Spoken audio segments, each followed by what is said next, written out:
ako ng pampabigat. Ito. Ano ba yun?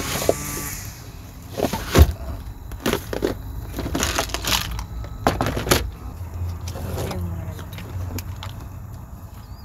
floater. Pampabigat. Mga hooks. Yan. Marami pa dito. Iba't ibang klaseng hooks. Depende sa fish.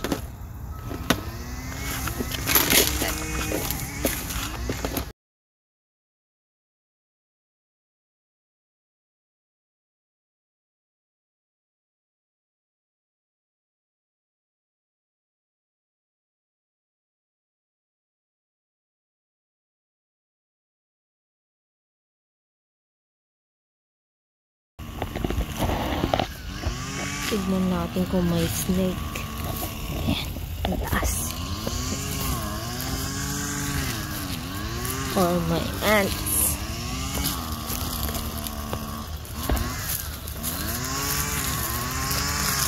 Mga ants. Bahay ng langgang. Dami. Sana walang snake.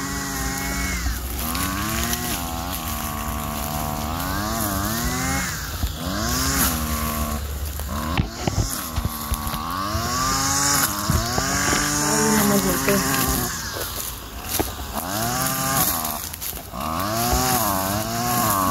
Bukas dyan. Scary.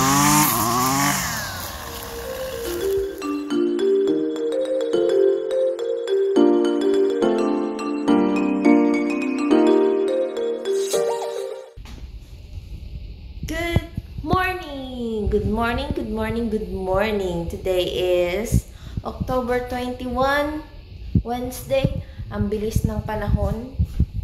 Ang bilis. Wednesday na naman. Tapos Friday. Laundry day na naman. Ano na yung gagawin ko? Wow, ako ng noodles. Noodles. Kailangan. Yung bang every time na kukuha ka ng something dito sa cabinet, kailangan kong gumamit ng step stool. Kasi naman ang lola nyo sobrang tangkad. Ang tangkad ko. Kailangan ng step stool. Hindi. Ang hirap. Yan. Yan. Kailangan natin ng step stool para abutin ang aking noodles.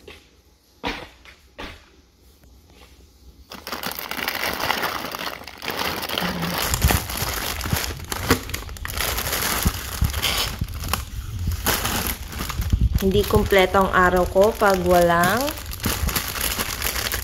Indomie. Ni goreng. Ito yung spicy. Yan, spicy.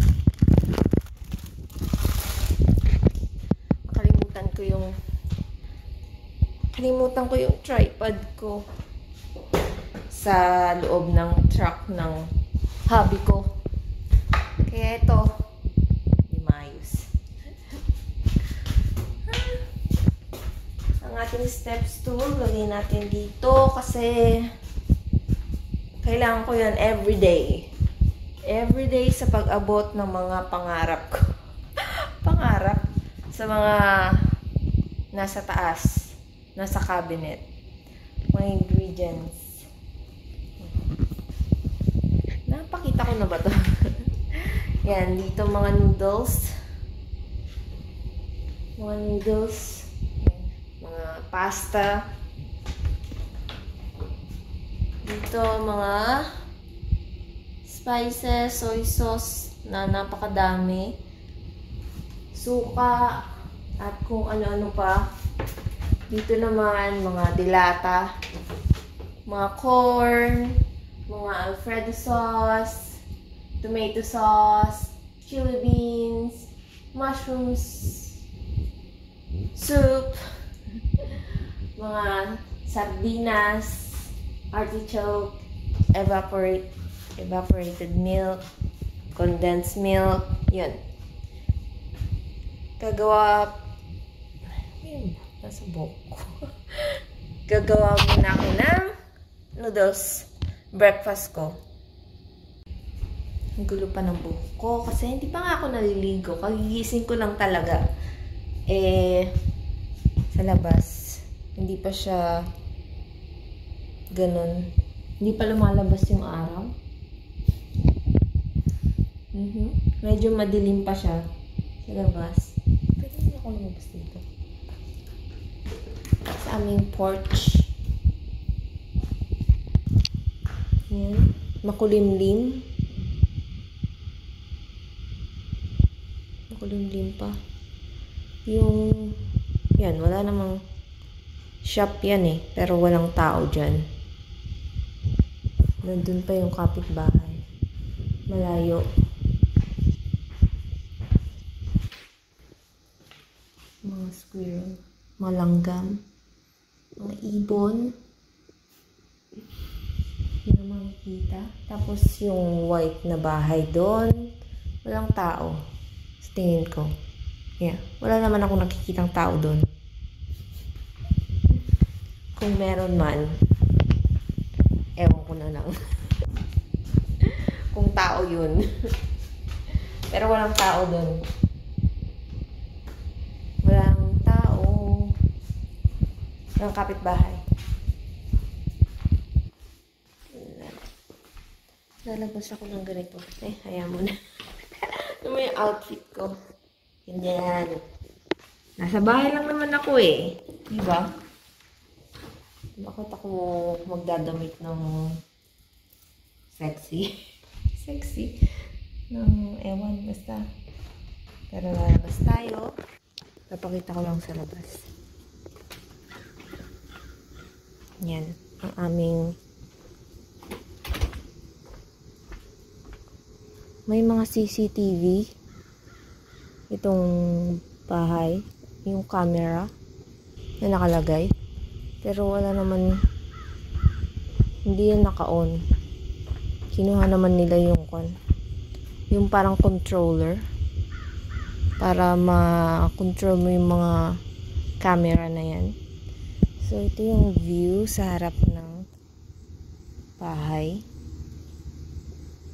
Yun, may kapitbahay doon, pero hindi ko naman sila kinakausap. Hindi naman ako lumalabas.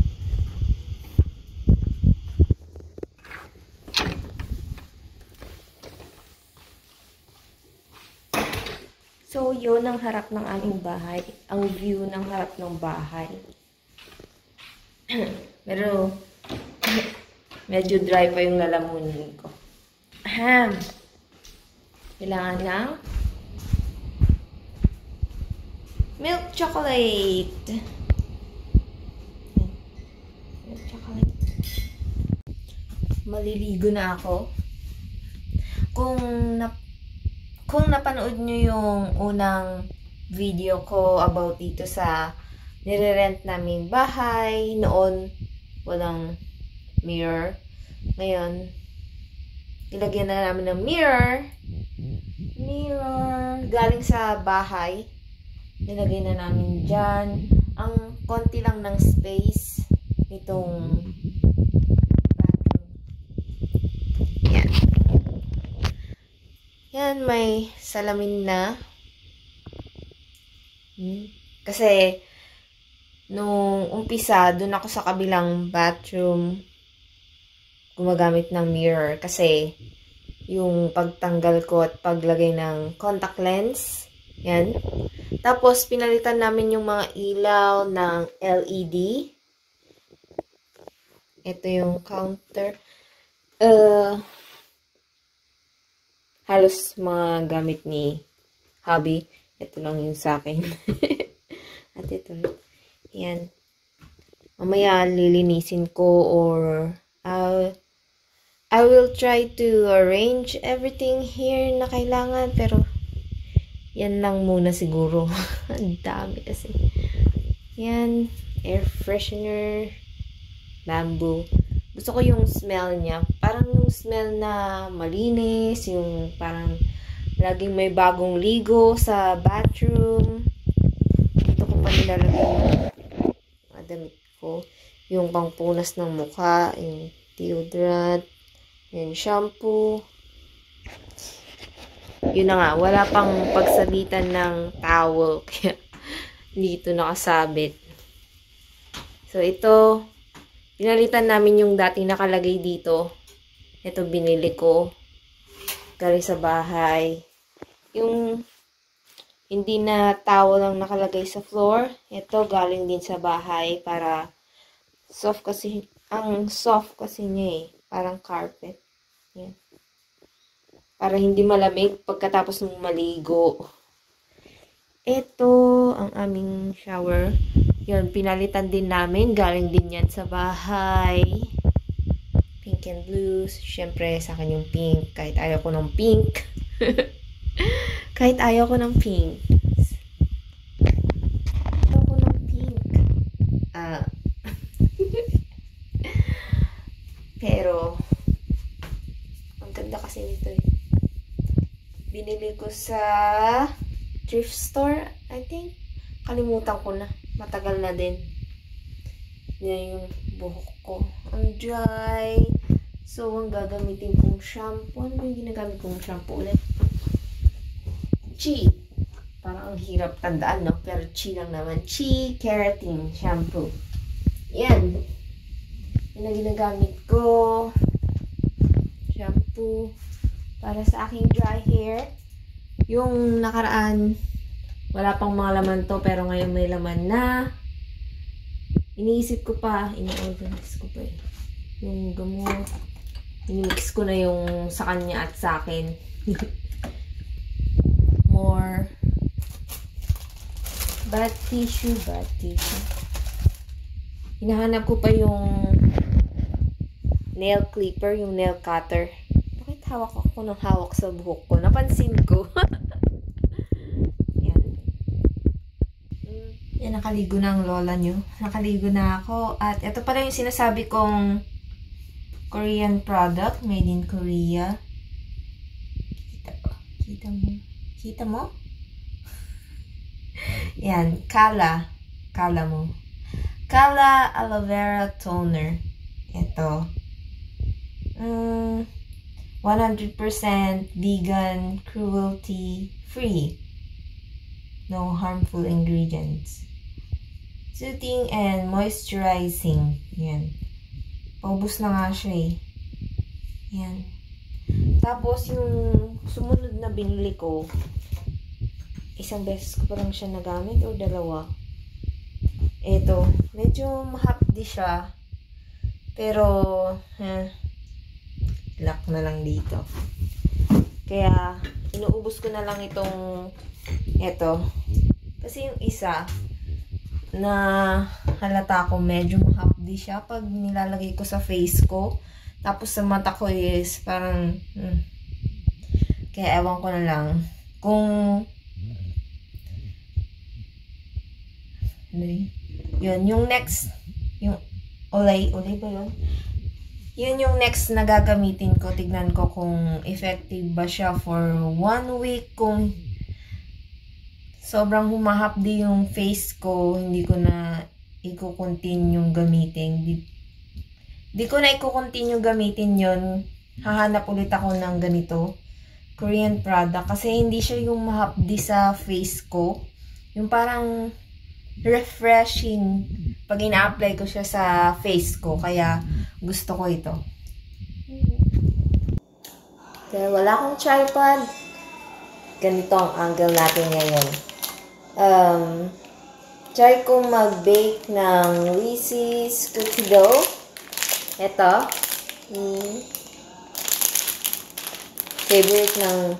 Favorite ng husband ko, Reese's.